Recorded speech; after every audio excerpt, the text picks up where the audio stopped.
ধর্মভিত্তিক রাজনীতির বিরুদ্ধে কথা বলেছেন আসিফ নজরুল।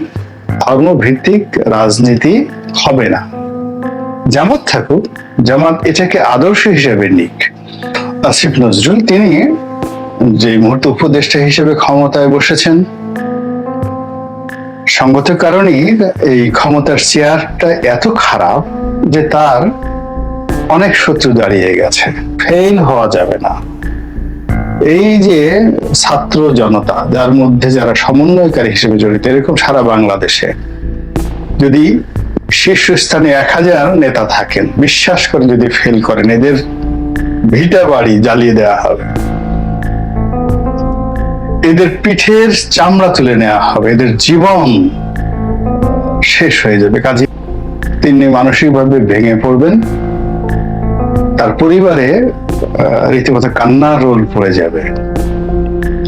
তখন আমার কাছে মনে হলো যে ডক্টর আসিফ নজরুল ভয় পেয়ে গিয়েছেন, পথ হারিয়ে ফেলেছেন, বিভ্রান্ত হচ্ছেন।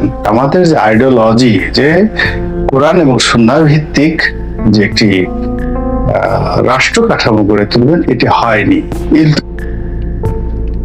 যাদের সঙ্গে হয়তো তার কখনো কোনো পরিচয় হয়নি, কথাও হয়নি, কিংবা ভবিষ্যতে যাদের সঙ্গে তার কোনো স্বার্থ সংশ্লিষ্ট বিষয়াদি হওয়ার সম্ভাবনা নাই, এই মানুষগুলো তার পেছনে লেগে গিয়েছে। এবং সামাজিক মাধ্যম যদি খোলা হয়, তাহলে তার ব্যক্তিগত জীবন, তার কর্মজীবন, তার শৈশব, তার নীতি নৈতিকতা, কথাবার্তা নিয়ে এমন সব নেতিবাচক কথা হচ্ছে, ইতিবাচক কিছুই হচ্ছে না। এটাকে অনেকটা সাইবার বুলিং বলা হয়। এবং এটা যদি অব্যাহত থাকে, তাহলে তার জন্য আসলে এই পদে থেকে কোনো কাজ করাটাই সম্ভব হবে না। তিনি মানসিকভাবে ভেঙে পড়বেন, তার পরিবারে রীতিমতো কান্নার রোল পড়ে যাবে। এবং আশেপাশে যারা লোকজন রয়েছে, তারা এখন যেভাবে তাকে সম্মান করছেন, সে ডক্টর ইউনূস বলেন, সেনাপ্রধান বলেন, ছাত্ররা বলেন, এই সম্মানের জায়গাটি বুমেরাং হয়ে পড়বে। সেই গণ আদালতের অন্যতম উদ্যোক্তা ছিলেন তরুণদের মধ্যে এই আসিফ নজরুল, জাহানারা ইমামের একেবারে দক্ষিণ হস্ত। তো তার যে যৌবন, ঠিক সেই যৌবনের যে একেবারে শুরুটা হয়েছিল এইরকম যাকে বলা হয় বিস্ফোরণমুখ একটা পরিবেশ পরিস্থিতিতে, জ্বলন্ত বারুদের মতো করে তার জীবন, যে যৌবনটা শুরু হয়েছিল 80-র দশকের এই বাংলায়, সব মিলিয়ে আজকের যে আসিফ নজরুল, সেই আসিফ নজরুল আমি মনে করি অনেক বেশি প্রাজ্ঞ। তো সেই মানুষটি এখন রাষ্ট্র ক্ষমতায় বসেছেন। তো রাষ্ট্র ক্ষমতায় বসার পরে আমি এই ভিডিওটা করতাম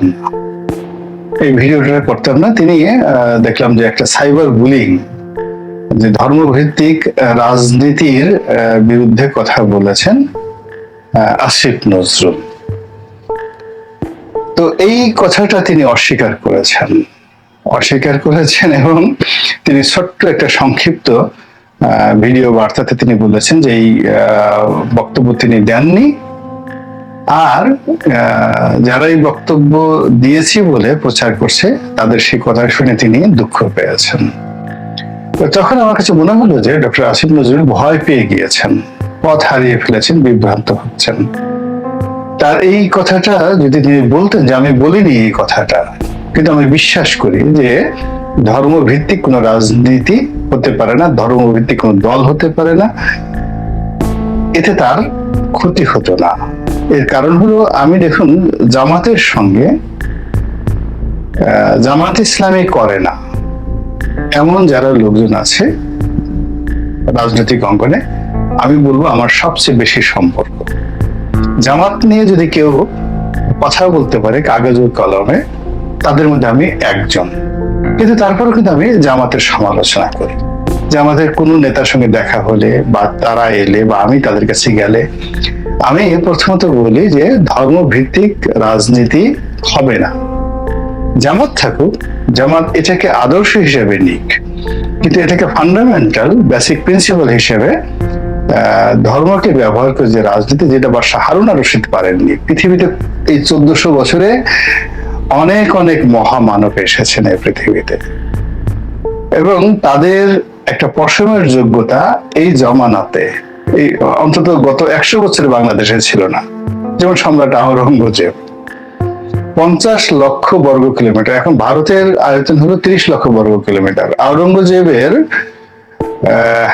রাজত্বের যে পরিধি 50 লক্ষ বর্গ কিলোমিটার ছিল। 53 বছর তিনি রাজত্ব করেছেন। পৃথিবীর GDP 37% of the global GDP তখন এই মুঘল রাজ দরবারের অধীন ছিল। তিনি ময়ূর সিংহাসনে বসতেন। ময়ূর সিংহাসনের দাম ছিল 200 কোটি স্বর্ণ মুদ্রা।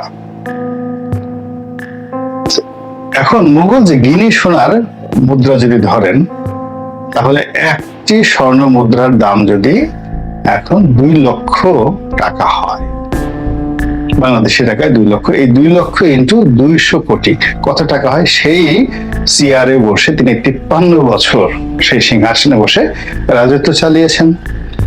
এখন আওরঙ্গজেবের সঙ্গে যদি আপনি শেখ হাসিনাকে তুলনা করেন, মোদীকে তুলনা করেন, আপনার কি মনে হবে? আওরঙ্গজেব কোথায়, তারা কোথায়? তো সেই আওরঙ্গজেব যিনি জিন্দা পীর ছিলেন, যুদ্ধের ময়দানে যুদ্ধ হচ্ছে, তীর হচ্ছে, সেখানে দাঁড়িয়ে তিনি নামাজ কাজা করেনি, নামাজে দাঁড়িয়ে যেতেন। সাক্ষাৎ ওলি আল্লাহ। তিনিও তো ধর্মভিত্তিক রাজনীতি করতে পারেননি, করেননি, চেষ্টাও করেননি। তো এই বিষয়গুলো এখন যারা কোরআন এবং সুন্নাহর ভিত্তিতে রাষ্ট্র চালাতে চাচ্ছেন বা ওয়াজ করছেন, তাদেরকে এই রাজনীতিটা বুঝতে হবে। তাদেরকে ইবনে খালদুনের বইটি পড়তে হবে, আল মুকাদ্দেমা 100 বার পড়তে হবে। কি করে রাজনীতি হয়, রাজনীতির ইচ্ছা জাগে এবং রাজনীতি প্রতিষ্ঠিত হয়। যদি ধর্মভিত্তিক রাজনীতি হতো, তাহলে হযরত আলী রাদিয়াল্লাহু তাআলা আনহু করতে পারতেন, উমর রাদিয়াল্লাহু তাআলা আনহু করতে পারতেন।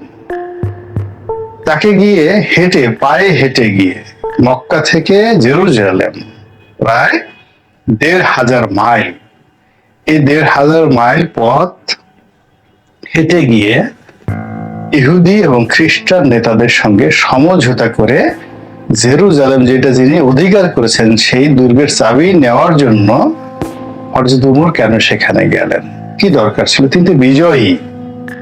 এই জিনিসটা বুঝতে হলে ইবনে খালদুন পড়তে হবে। তো সেই দিক থেকে বাংলাদেশে আমি জামাতকে ভালোবাসি, মঙ্গল কামনা করি। জামাত রাষ্ট্র ক্ষমতায় আসুক, তারা ভালো মানুষ তৈরি করে, সেটাও চাই। কিন্তু জামাতের যে আইডিওলজি, যে কোরআন এবং সুন্নাহ ভিত্তিক যে একটি রাষ্ট্র কাঠামো গড়ে তুলবেন, এটি হয়নি। ইলতুৎমিশ পারেননি, গিয়াসউদ্দিন বলবন পারেননি, চেষ্টাও করেননি, হয়নি এটা। তো কাজেই এখানে আল্লাহ রাসূলকে নিয়ে আমি অনেক কথা বলতে পারি, কিন্তু এটা নিয়ে অনেকে বিতর্ক সৃষ্টি করবেন, এই জন্য আমি বললাম না।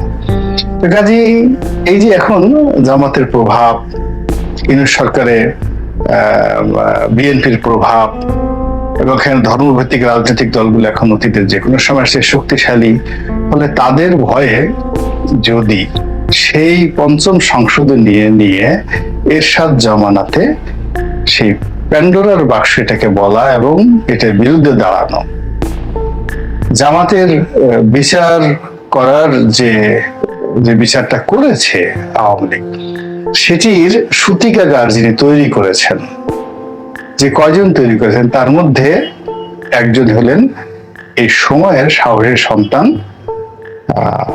আসিফ নজরুল। শুধু তাই না, এই কারফিউর মধ্যে কেউ যখন ঘর থেকে বের হয় না, তিনি তখন আর একজন বা 2জন সঙ্গীকে নিয়ে তিনি শাহবাগ থানায় গিয়ে ছাত্রদেরকে উদ্ধার করে নিয়ে এসেছেন। এ শক্তি তাকে কে দিয়েছে? তিনি সাহসী মানুষ। তো সেই সাহসী মানুষ কেন পথ হারাবেন? তিনি কেন দুর্বল হবেন? তিনি সে কথাই বলবেন যেটি তিনি আজীবন বলে এসেছেন, যে কথাগুলো বলে এসেছেন, যে বিশ্বাস তিনি করেছেন।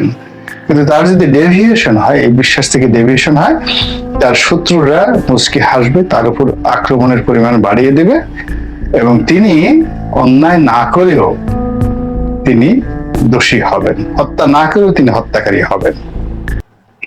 এটি রাজনীতির নিয়ম পরিণতি। আমি আমার শিক্ষক, আমি আমার বড় ভাই, আমি আমার মুরব্বী জনাব আসিফ নজরুল, তার সর্বাঙ্গীন মঙ্গল কামনা করছি, এবং তিনি ভালো করেন, সবচেয়ে ভালো করেন, ইতিহাস সৃষ্টি করেন। আইন বিভাগের 3 জন গুরুত্বপূর্ণ ব্যক্তি এখন সরকারে আছেন। রেজওয়ানা আছেন, আদিলুর রহমান সাহেব আছেন, আসিফ নজরুল সাহেব আছেন। আমি তাদের সবার মঙ্গল কামনা করি, সঙ্গে সঙ্গে ডক্টর ইউনূসেরও মঙ্গল কামনা করি। ফেল হওয়া যাবে না। এই যে ছাত্র জনতা, যার মধ্যে যারা সমন্বয়কারী হিসেবে জড়িত, এরকম সারা বাংলাদেশে যদি শীর্ষস্থানে 1000 নেতা থাকেন, বিশ্বাস করে যদি ফেল করেন, এদের ভিটা বাড়ি জ্বালিয়ে দেওয়া হবে,